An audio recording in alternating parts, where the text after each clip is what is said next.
Gigantic government sucks. Pursuit of happiness, radio is deluxe.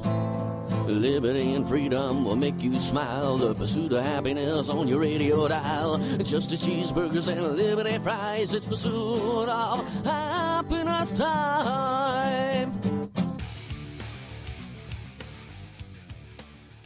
You need a job? You're looking for work? Jobs are available. Apparently, Pizza Hut. I used to love Pizza Hut as a kid. Remember Pizza Hut in the 80s or the 90s? It was so different back then. Apparently, Pizza Hut will print your resume on top of a pizza box in some effort to help you find a job, I guess. That's their way of being healthy. Or helpful? I mean, okay, not healthy, but helpful. Fine, helpful, not healthy. Anyway, they'll print your resume on top of a pizza box. But beware, despite the ad he just posted on Indeed, Chris Christie isn't really hiring anybody. Sorry about that, guys. Sorry, you can't work for Chris Christie. Hi, everybody. Kenny Webster here. This afternoon on Kenny Webster's Pursuit of Happiness.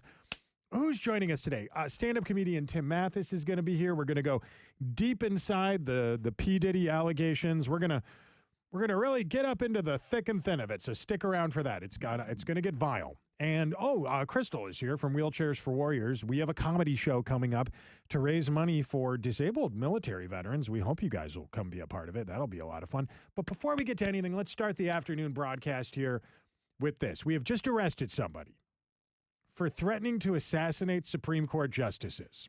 There's a guy from Alaska. You forget Alaska even exists sometimes. It's no Guam, but it's still technically a state. The Department of Justice just announced they arrested an Alaska man after he threatened a number of Supreme Court justices and their families with fatal violence, which, as I'm sure you would agree, is the worst kind of violence. I'm sure we all agree. Now, here's the problem with this. The DOJ did not detail which Supreme Court justices were threatened, but you know who it was. Come on. Do you think it was the liberal minority? Do you think it was? No, it wasn't the liberal. No, we know exactly who it was. The people that he's threatening are the Trump supporting Republicans, the people that Donald Trump put on the Supreme Court. Okay, are they Trump supporting Republicans, or are they just textualist conservatives? They're people that think that we should take laws and interpret them based on how they were written instead of inserting our own opinions into it. The Constitution is not a living, breathing document. It doesn't change based on what's popular at that particular moment in American history. The Constitution is written in such a way that it was supposed to be interpreted the same way despite where we are in American history, where we're at. And I think most of you would probably agree with that. Anyway, considering what's going on in the news right now, considering what people have done and said recently, ever since Roe v. Wade got overturned, people have been threatening the lives of Supreme Court justices, literally standing in their front yards, threatening to kill them and their families. And for some reason, Merrick Garland and all the other useless people at our Department of Justice, that would be your Attorney General, by the way, don't really seem to think we need to do anything about that. So, okay, we know why. We know why this is probably happening. I mean, we don't know, but we know. It's the same people that were radicalized by MSNBC to go out and try to kill President Trump were radicalized to try to go hurt the Supreme Court justices. Look, if I'm wrong, I'll apologize, but I know I'm not wrong about this. If I had to bet $1,000 on this right now, I know I would win $1,000. Would anybody take that bet that they're trying to hurt Ketanji for affirmative action Jackson Brown? No, they're not trying to hurt her. They're trying to hurt Clarence Thomas. They're trying to hurt Amy Coney Barrett. I think. It's just, again, just guessing here. But, okay, why now, you might wonder? Well, in the aftermath of all these terrible stories about places like Springfield, Ohio, for example, or Aurora, Colorado, or so many other places in the country, seemingly quiet little sleepy towns where people go to bed at 8 p.m., the stores all close when 6 p.m., not the kind of town where there's much of a nightlife. Not generally a town a lot of people are moving to. Places like Aurora or Springfield have been overrun with migrants sent there to do the jobs us lazy old Americans don't want to do anymore. And in fact, in the aftermath of this happening, you're probably wondering, what's the connection? Well, some of these liberal politicians around the country actually think that we conservatives are endangering the lives of the Haitian migrants by asking questions like, what are you doing here? And why are you operating a motor vehicle without a driver's license? And could you stop hurting people while you drive around the city? Trump pledged to visit Springfield, Ohio in the next couple of weeks. He's going to have a rally there, even made a joke about it and said, you know, you may never see him again, but he's going to go there. I think I have a clip of this. Let me see if I could get this. Some people are listening to me on the radio right now, but other people are watching me on social media. And everyone will be able to hear this, but only those of you watching me on social media will be able to see it. Let me get that on the screen here. Here you go. Watch this. I'm going to Springfield and I'm going to Aurora. You may never see me again, but that's okay. Gotta do what I gotta do. All right, so they're mad at him for that. They're mad at him for saying, you may never see me again. So great, the greatest people. He's obviously kidding. You're obviously going to see him again. Clearly nothing bad's going to happen to him. But when he makes jokes like that, it upsets people. People like the mayor of Springfield, Ohio, a rhino named Rob Rue, who, according to reporter Andrea Tinteros, is actually getting money to go down and visit Haiti. I don't imagine he's visiting Haiti right now since it's become a third world crap factory, but supposedly the local elected officials in that town are making money off of this. And by the way, why wouldn't they be? Why else would you bring in 20, 30,000 refugees to your town if you weren't getting something for it? Would you do that? Probably not. So video is now surfaced of the Springfield, is this the city manager having a conversation with a local citizen. This is from back in March, talking about the thing none of us are allowed to say. These laws and culture is 180 degrees different of what they're used to. And one of the things that I heard that bothered me very much, I've actually had quite a few people contact me here lately, is some pretty horrid things occurring to domesticated animals in the neighborhood. We've had some stuff in the park.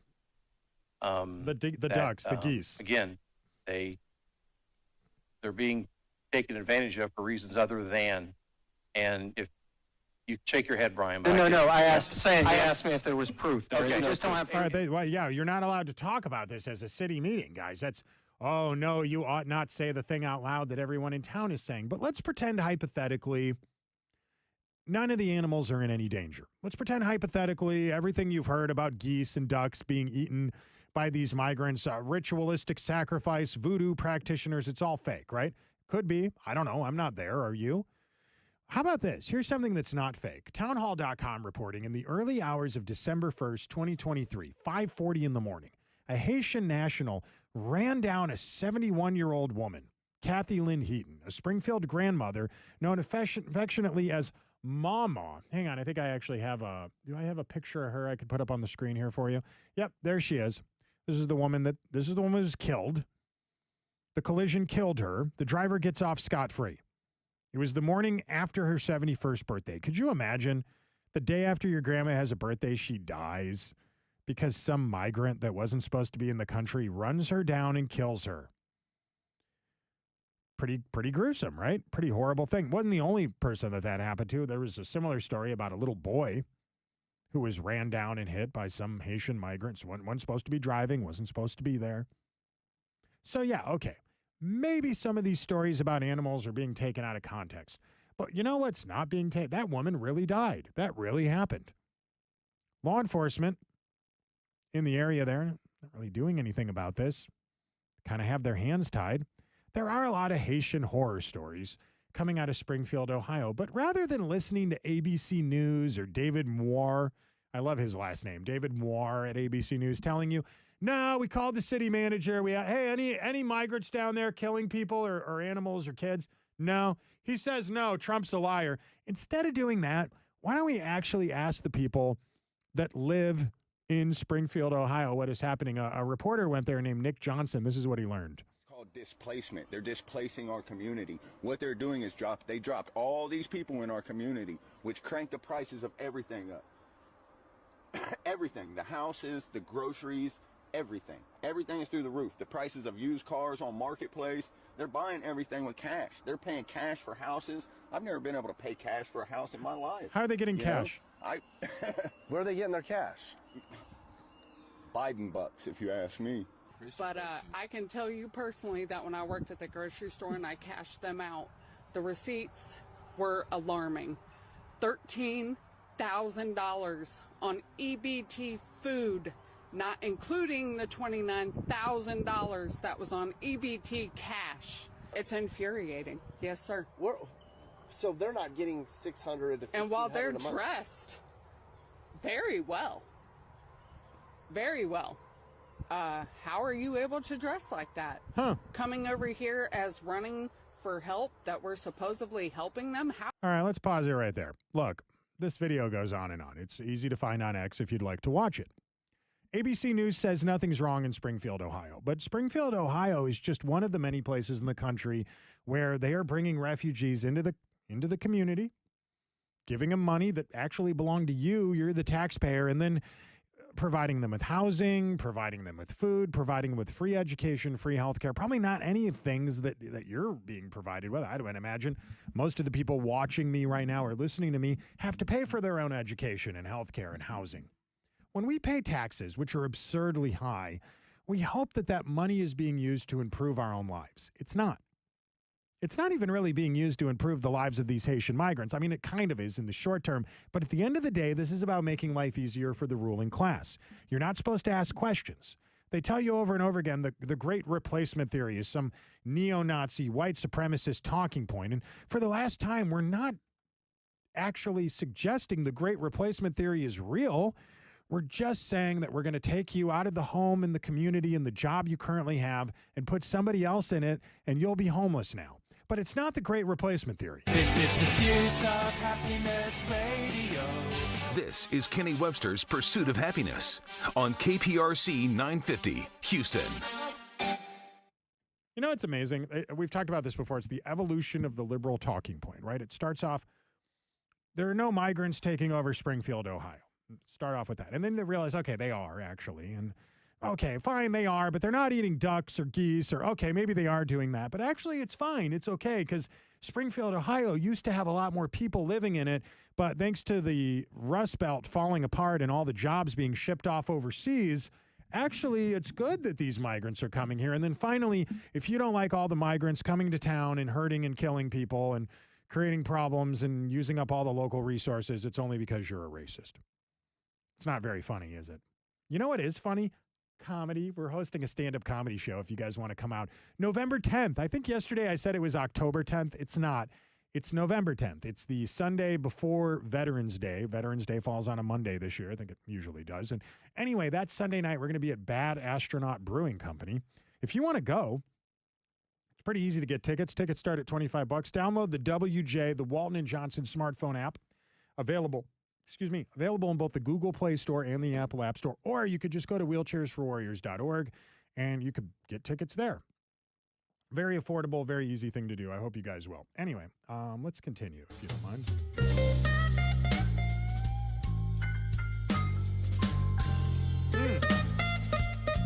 Oh, hi. If you're just getting connected, big news from the CDC. You trust them, don't you? Everyone's shaking their head. No, you don't trust the CDC. Come on, the CDC's great. What have they ever done to hurt you? Okay, besides that, what else have they ever done? Okay, sure, that too. But other than that, all right, stop answering the question. The CDC says watercress. Watercress is the healthiest vegetable. That's weird. I always thought it was Jimmy Carter. How is he still alive? How is Joe Biden? Look, I don't wish any harm on these guys. I just think it's amazing that Jimmy Carter is still alive. I heard a rumor earlier that Jimmy Carter is going to be on the Haktua Girls podcast. And even though I know that's not true, I think it was just a funny meme, I still want to repeat it because it is actually quite hilarious, I think. You know what else is hilarious? Polling data. Polling data. It's funny. It's funny to think that even though Donald Trump leads Kamala Harris according to polling data, more people trust Donald Trump on the economy than they trust Kamala Harris. But for some reason, the same people that gave us that polling data told us, but actually Kamala Harris is more popular with the middle class than Donald Trump is. How could that be true? How could that be true? Only two groups of people support the Democrat Party, the very wealthy and the very poor. And then like alphabet people and, the identity politics people and stuff. But grand scheme of things here, average folks, generally middle class, upper middle class people, do not tend to be trending Democrat right now. They tend to be Republicans.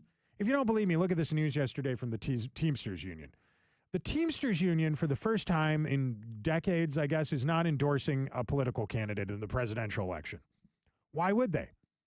The Teamsters Union leaders, basically a bunch of glorified mob bosses, they have been having this incestual relationship with the Democrat Party for decades, for as long as I've been alive.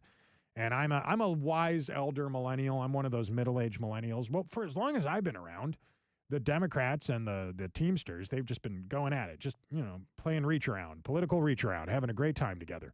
And now we've learned that apparently the Teamsters are not endorsing the Democrats this year because they've learned that the people that work, the workers, you can't have a union without workers. The jobs are being shipped overseas, and they all know that. They see what's going on. So the Teamsters, the actual union members, are not going to vote for Kamala Harris. Polling data has made that abundantly good. It's not just a little bit. We're way outside the margin of error here, like 20 points or something favoring Donald Trump. Like, why would anybody support a political candidate who's sending your job overseas? Seems pretty obvious to me, right? Breitbart.com today compiling all the latest polling data. And again, it's very funny to me. They claim here in this report, I don't read the New York Times, but according to Breitbart, the New York Times says that Donald and Kamala are neck and neck, tied nationally. Remember that when you hear tied nationally, it's very misleading. It doesn't really matter what's happening nationally. You could call 1,000 people in California and 1,000 people in Texas, and they'd tell you, oh, they're tied nationally. But those states aren't going to decide who the president is. All the electoral votes are going to go to Kamala in California. Texas's votes are probably going to go to Trump, despite what Colin Allred and that chubby girl on Twitter have told you. What's her name? Olivia? Doesn't matter. It still seems to be a red state. I think at least by 5 or 10 points here, the Republicans are going to win the state of Texas. Probably, right? So on a national level, the national poll never matters. It just matters what the swing states are saying. But okay, well, let's entertain them. What is this telling us? According to the national data from the New York Times, 47 to 47. It's amazing. Really?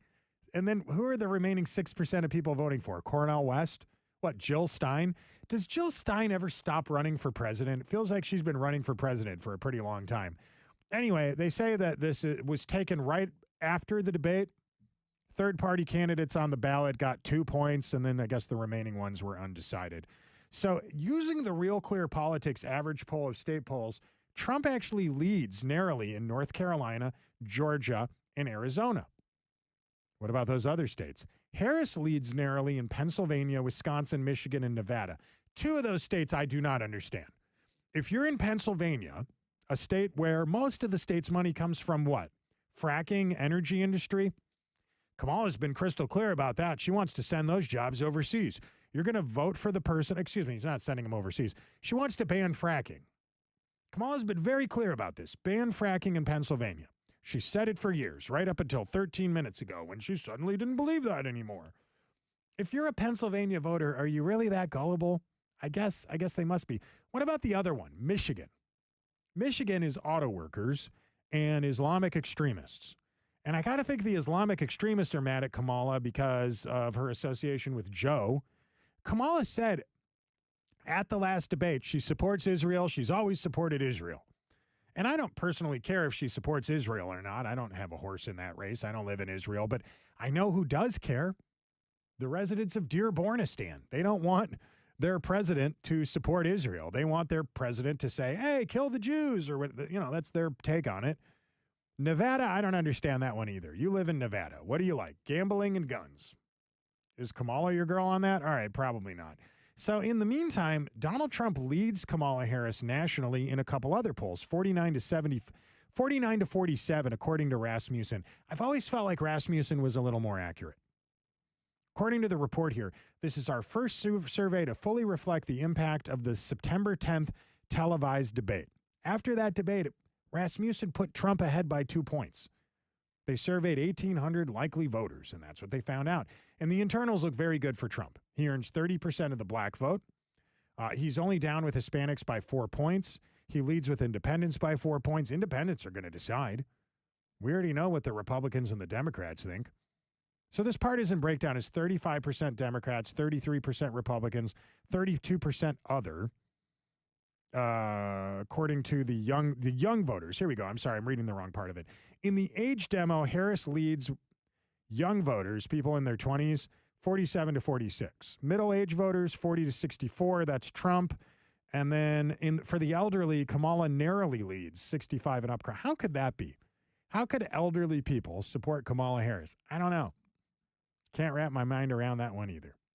With 6 weeks to go before the election, it's going to be very interesting to see how Harris can run out the clock without offering voters any specifics about her policies, any specifics about her agenda, having to do any real interviews. What tonight she's going to be interviewed by Oprah? Do you think you're going to get anything out of Oprah? Do you think you'll learn anything about Kamala from an Oprah interview? No, you won't. You certainly won't. Democrats got it good right now because the corporate media is on their side. Academia is on their side. Hollywood is on their side. They will never pressure her for specifics. They'll never make her pay the political price for being vague and flip-flopping on everything. If Kamala could offer up an attractive agenda, that debate might have closed the deal for her.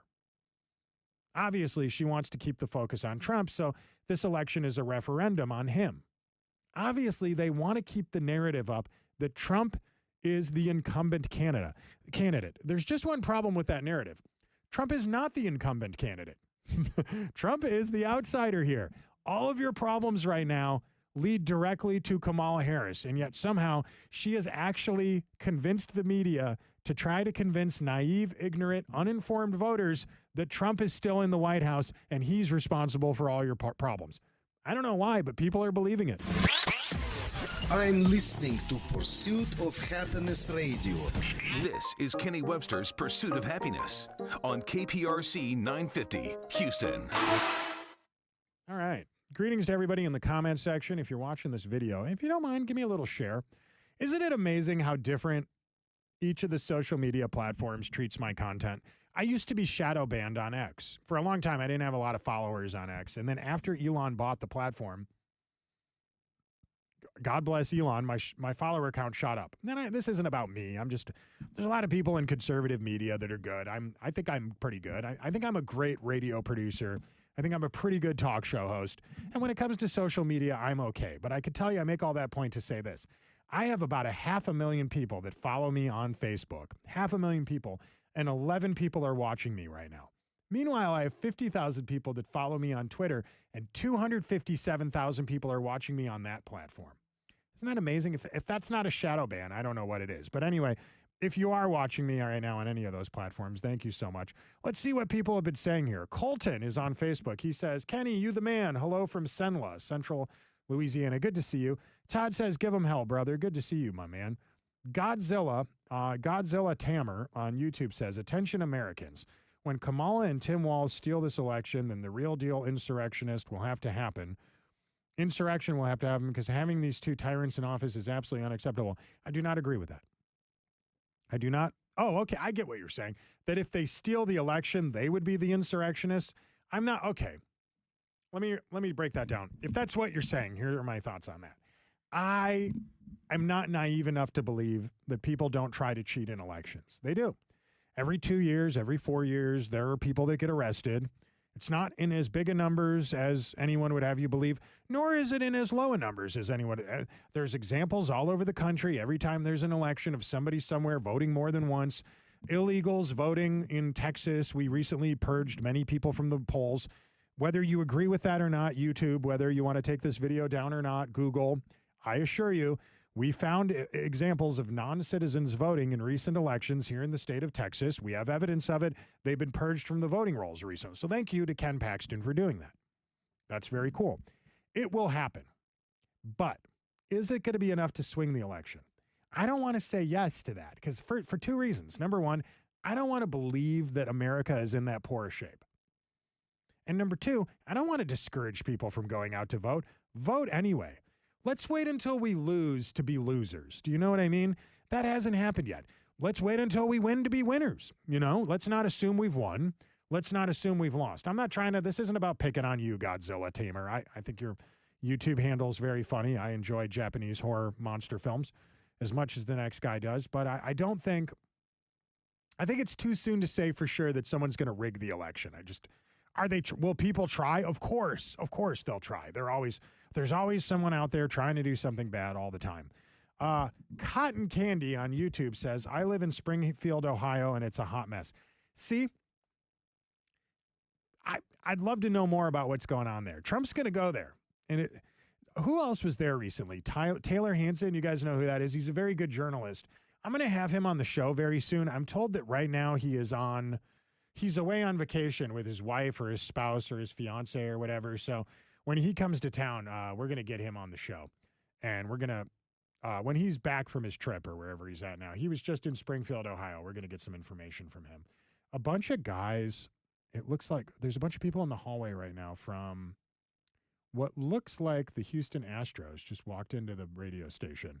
They have a big entourage. Or they're rappers. It's hard to tell with the way people dress. I know what you're thinking. Well, Kenny, are they black or Hispanic? Hey, don't be racist. Shame on you for potentially thinking the thing I just said out. I'm kidding. Relax, everybody. I don't know if they're rappers or baseball players, but a bunch of people just walked in. And there's a big group of people outside my studio. It's very distracting. Anyway, Gordon Little on Facebook says, this is the result of the liberal open border policy, only because these people are being dropped into communities across the United States. People are actually seeing the harm that is being done to our border states. Yes, that's true. For a long time, this has been happening at our border. For a long time, this has been happening in towns in Texas, New Mexico, Arizona, California. But most people didn't notice it because most people don't live in those places. I mean, many people do, but most people don't, right? Most people don't live in Southern California. Many people do, but most people don't. Now that it's happening in the Rust Belt, now that it's happening in Colorado, now that it's happening on the outskirts of Chicago, people are noticing it. And I'll tell you, some of my fellow conservatives were critical of Ron DeSantis and Governor Abbott when he was shipping off illegal immigrants, when they were sending busloads and airplanes filled with migrants up to liberal enclaves up north. They said, this is a waste of taxpayer money. It's a waste of time. It's not going to do anything. I think it's done something. I think it has had a remarkable effect on how people feel about our immigration system or lack thereof in this country. Anyway, this comment continues. It's a shame that it has come to these types of tactics to get people to really understand what border states are going through and the burden that they are experiencing. Gordon, you're absolutely correct. Jimmy says, I was raised in a middle-class family. Yeah, me too. I still live in a middle-class family, so here we are. Linda says, you are live. Hello from somewhere in Texas. Hello, Linda. Israel is launching airstrikes on Hezbollah today. Well, that's fun. That'll give us something to watch on TV. Linda says, Kenny, you do great interviews. Thank you. I have a couple of good interviews this afternoon. Tim Mathis will be on my show 3 p.m. on KPRC 950 in Houston, also on 94.53. And Crystal will be here from Wheelchairs for Warriors to make a big announcement. We have a comedy show coming up, and it's going to be a lot of fun. If you don't have tickets yet, why don't you get some right now? It's coming up in November. These shows always sell out. Every year I host a couple of comedy shows for friends, and then I organize and promote my own show, and that's what this is. I'm doing one comedy show. I usually do it near the end of the year. This year it's going to happen on the Sunday before Veterans Day, so that is in November. And let me drop a link in the comment section right now on all of our videos. If you guys want tickets, they're cheap. $25, doesn't cost a lot of money to go to the show. VIP tickets are $40, but regular tickets are $25. Buy the tickets now before they sell out. Even if you don't think you can make it, you always give the tickets to a friend, or it's a taxpayer-funded donation. You're not buying anything. You're making a donation to Wheelchairs for Warriors, and then we are gifting you for your generosity with tickets to a stand-up comedy show. We're going to drink beer. We're going to eat tacos. It's going to be so much fun. And if you end up not being able to go, just let me know. You still get a tax deduction. You still can write it off on your taxes. Not that it's a lot of money anyway. And, I'll find someone to sit in your seats if you can't make it. Linda says, I would rather pay to ship illegals out of Texas than fund their food, their education, their housing. I tend to agree. Look, I'm a Catholic. I get it. You're supposed to love your neighbor. You're supposed to love those that have less than you. It's true. But do you think it is a humanitarian approach to ask illegal immigrants to crawl through the desert, starving and dehydrating? And along the way, they get robbed, raped, and murdered by the very cartel leaders and members and coyotes that they paid to help bring them over the border? Is that humanitarian? Is that the humanitarian approach? Is it a humanitarian approach to bring them into the country where they get exploited for cheap labor, blackmailed and extorted by the cartels that brought them into the country, the lives of their family members back in their home countries, whether it be Guatemala or Nicaragua or El Salvador, wherever they came from, their lives are threatened. They're threatened to be murdered if they don't do work for cheap or little money in the United States. Trafficked for sex, trafficked for labor. Is this the humanitarian approach? Now look, again, I'm a Catholic. You hear about Catholic charities are going out and helping these migrants get into the country. Are we helping them or are we extorting them? It feels like most of the time when you hear about a group that is an anti-human trafficking group, 99% of the time, it feels like it's actually a pro-human trafficking group. Very often people disguise their seedy, nefarious deeds as good deeds so you won't pay attention to it. You know, there's someone that's in a lot of trouble right now because of this P. Diddy thing. P. Diddy is in trouble for human trafficking. P. Diddy is in trouble. You remember Puff Daddy, Sean Combs, Sean John, I think was his clothing company, Bad Boy Records.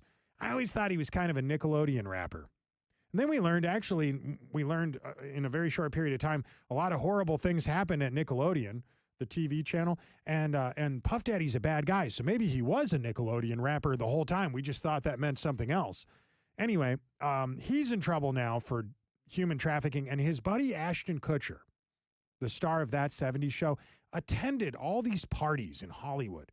For years, him and Puff Daddy were good buddies, went on talk shows together, partied together. They'd ask him in interviews, what are the Puff Daddy parties like? Oh, I'm not allowed to talk about that. Ooh, can't talk about that. Ashton Kutcher was friends with Puff Daddy. He was also friends with Danny Masterson, the Scientologist and Hollywood actor who's currently in prison for rape. Back in 2019, Ashton Kutcher kind of gave up his acting career so he could support this anti-human trafficking group that was supposedly saving thousands of people's lives, taking down the lives of thousands of human traffickers. Now that we know how bad his friends were, now that we know how horrible the people are that he was hanging out with that whole time, you start to realize, is Ashton Kutcher just doing this to cover up something bad that he did? Or the fact that he knew something bad was going on around him? I mean, I'm not suggesting he's trafficking humans. Odds are he's probably not. But isn't that interesting? He got involved in an anti-human trafficking campaign right around the time that people in Hollywood started to realize that two of his friends were sexually exploiting people. Two of his close friends. Probably not a coincidence. So what does Ashton Kutcher have to do with what's going on down at the border? Non-governmental organizations are called NGOs. They get a lot of money from the federal government, but since they're nonprofit groups, getting grants and money handed to them by the federal government, they don't have to operate under the same transparency as a federal organization does, as an actual department or agency of our federal government. You're supposed to know what's going on at the Department of Homeland Security or the Border Patrol, but you know, some Catholic charity for migrants doesn't have to tell you what they're doing with their money. They don't have to be transparent. It's a way for the government to traffic humans with your money without you knowing about it. What do Ashton Kutcher and these NGOs have in common? Maybe a lot, maybe not a lot. Either way, I bet we're going to find out really soon. Linda says, I was raised Catholic. Catholic is not what it used to be. To be fair, remember, these organizations are masquerading as Catholics. Are they Catholics or are they just calling themselves Catholics so you'll ignore them? Plus, you know, just also consider this. If they're calling themselves Catholics and they're operating down near Central America, everybody's Catholic down there. You wouldn't bat two eyes at the fact that there was a Catholic homeless shelter. You wouldn't think twice about that. A Presbyterian homeless shelter, a Jewish homeless shelter, or a Mormon homeless shelter in Central America or at the Texas border, or a Scientologist homeless shelter, that would seem a little more suspicious because there aren't any Scientologists hanging out in McAllen. Someone's going to correct me now and say, actually, Kenny, there are Scientologists in McAllen. I have no idea. Linda says, look at the Pope. I don't like this Pope, but I like most things. I don't think he's as great or as awful as anybody says. I'm not a fan of the Pope. Did the Pope recently say not to vote for Donald Trump? Okay, maybe I don't like the Pope. I don't. But you don't have to like the Pope to be a Catholic. Anyway, I love you all. Thank you for watching this video. Buy tickets to our comedy show. There's a link there in the comment section. I hope I see you all at our upcoming event. And we'll be back bright and early tomorrow morning for more of what you bought a radio for. Thanks so much for watching this video. According to a new report, exaggerated statements are up by like 1 billion%. And now more of the highest rated show on radio, Kenny Webster's Pursuit of Happiness. Hey, share this video if you don't mind. Thanks for watching.